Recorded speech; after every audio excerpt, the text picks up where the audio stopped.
I don't think we expect to make them a real feature of any of this. The way that I felt about JD and say something about him that other people couldn't say. Behind the polished public image, there's a hidden side to Usha Vance's life that few know.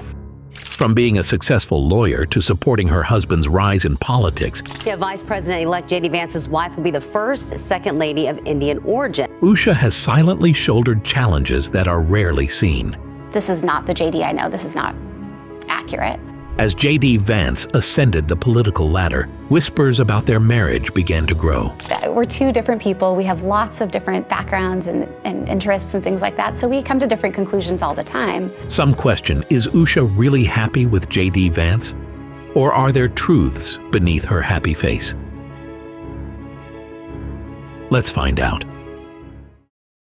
Usha Bala Chilukuri was born on January 6, 1986 in San Diego County, California. Her parents, Lakshmi and Radhakrishna Krish Chilukuri, were Telugu Indian immigrants. Her father taught mechanical engineering at San Diego State University, and her mother worked as a molecular biologist at the University of California, San Diego. Usha grew up in Rancho Peñasquitos, a neighborhood known for its good schools and diverse culture. In 2003, she graduated from Mont Carmel High School. She played the flute in the marching band and loved reading. Friends saw her as a leader and a hard worker. She then attended Yale University, where she graduated with honors in history in 2007. She was part of Phi Beta Kappa and volunteered in schools, led a Girl Scouts troop, and edited an education policy magazine. After college, Usha taught English and American history in China as a Yale China Teaching Fellow. She later studied at Clare College, Cambridge, earning a master's degree in early modern history as a Gates Cambridge Scholar in 2010. She then went to Yale Law School, earning her law degree in 2013. She took on key editorial roles, including working for the Yale Law Journal. She also joined legal projects like the Supreme Court Advocacy Clinic and the Iraqi Refugee Assistance Project. After law school, Usha clerked for top federal judges, including Chief Justice John Roberts. In 2019, she joined a major law firm, handling legal cases in education, government, entertainment, and technology. At Yale Law, she met J.D. Vance. Despite different backgrounds, they shared ambition and curiosity. They married in 2014 with Christian and Hindu ceremonies. They have 3 children, and their names are Ewan, Vivek, and Mirabelle. When J.D. entered politics, Usha supported him. She spoke at the 2024 Republican National Convention and joined him at events.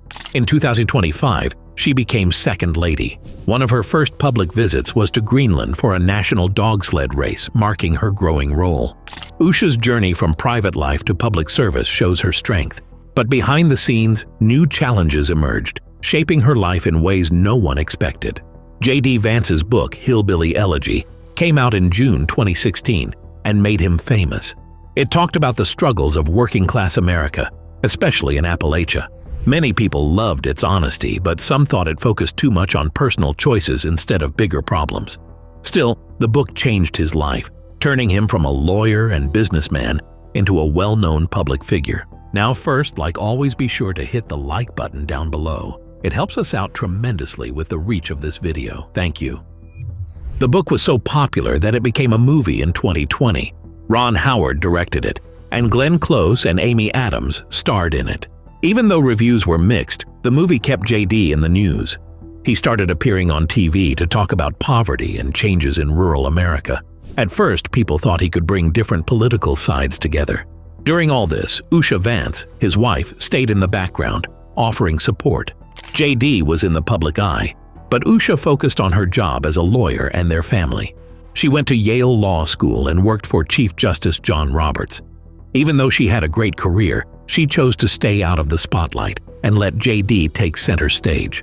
Their marriage was special because they came from different backgrounds. JD grew up in a struggling Appalachian town, while Usha's parents were successful Indian American professionals. To many, they showed what the American dream looked like: 2 smart people from different worlds building a good life together. People saw them as the perfect couple, educated, ambitious, and balancing work with family. Usha was seen as JD's steadying force, helping him stay grounded. The media talked about their relationship and admired her quiet support. Unlike many political spouses, she didn't seek attention, which made people even more curious about her.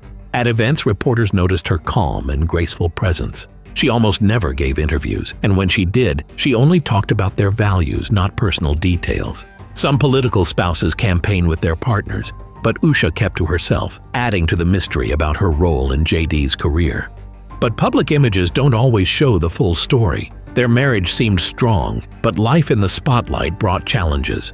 Usha had to adjust to being a political spouse, which meant more public appearances, something she didn't naturally enjoy. As JD moved further into politics, criticism followed. Some people thought he changed his views to gain support, pointing to how he first criticized Donald Trump, but later strongly supported him. Others doubted he truly understood the working class, given his education and career. Through it all, Usha stayed quiet, never sharing her political views. As media attention grew, Usha faced more pressure. People examined everything she did. She was used to high-level legal work, but politics was different. Every move could be a news story. Despite all this, Usha handled things with grace. She went to campaign events, attended fundraisers, and sometimes gave speeches, but she never let herself become a political figure. As JD became more outspoken, some wondered what Usha really thought. Did she agree with him, or was she just supporting him as a wife? No one knew, since she kept her opinions private. Beyond the public eye, their personal life had challenges. JD's career kept him busy with travel and late nights.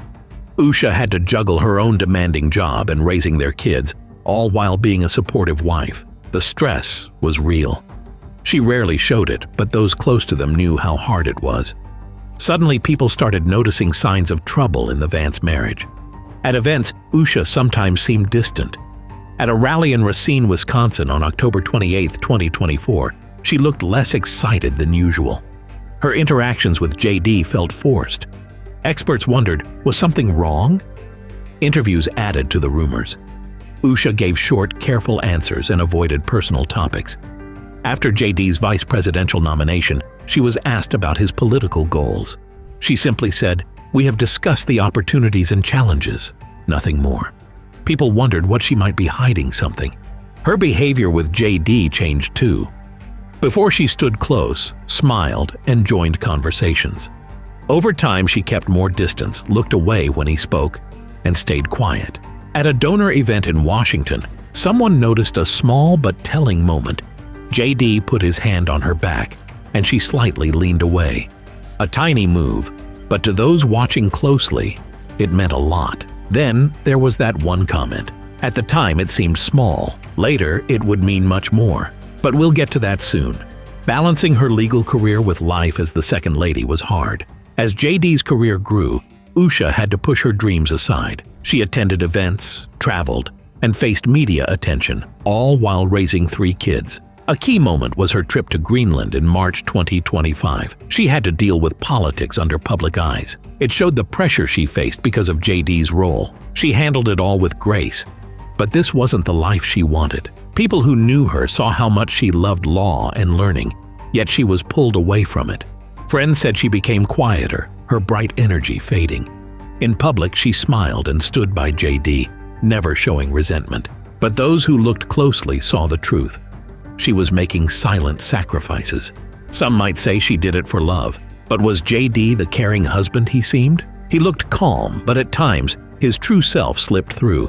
JD Vance went from being an author to vice president, but his public outbursts have made people question his temper and personal life. At a cabinet meeting, JD got angry with reporters. Cameras caught him clenching his fists and speaking in a harsh tone. His team tried to downplay it, but experts saw deep frustration. This made people wonder how he acts at home, especially with his wife Usha. Another moment happened at a fundraising dinner in Cincinnati. A server said JD looked upset when his meal was late. Witnesses heard him complain and make a rude remark. It made him seem impatient and unkind. JD also made a joke about former Vice President Kamala Harris. Some laughed, but others found it rude. He once said modern women don't know real hardship. Many saw this as insulting, even to his wife, who juggles a big legal career and political life. His views on relationships have also caused concern. He said women who choose careers over family will be unhappy. Even worse, he spoke against divorce, even in abusive marriages. He said couples should stay together for their family. People started wondering what this said about his own marriage. When asked about balancing politics and marriage, he said, "She knows what she signed up for." He may have meant it as a joke, but it sounded cold, like his wife just had to accept everything. His past shaped him, but did it make him too tough? He and Usha come from different worlds. That could make their marriage complicated. At a recent event in Michigan, Vice President J.D. Vance made a joke that didn't go well. He said that no matter what he said, his wife, Usha, had to smile, laugh, and support him. Usha smiled, but it seemed forced, which upset many people online. A short video of the moment went viral. Viewers felt uncomfortable, and some thought JD's words were wrong. They said it made Usha seem like she couldn't speak for herself. Then, things got worse. Reports said Usha felt hurt and stressed by the attention. The pressure led her to go to the doctor, and she ended up in the hospital for health reasons. This made people question how tough it must be for spouses in politics. What do you think Usha's life is really like? Let us know in the comments.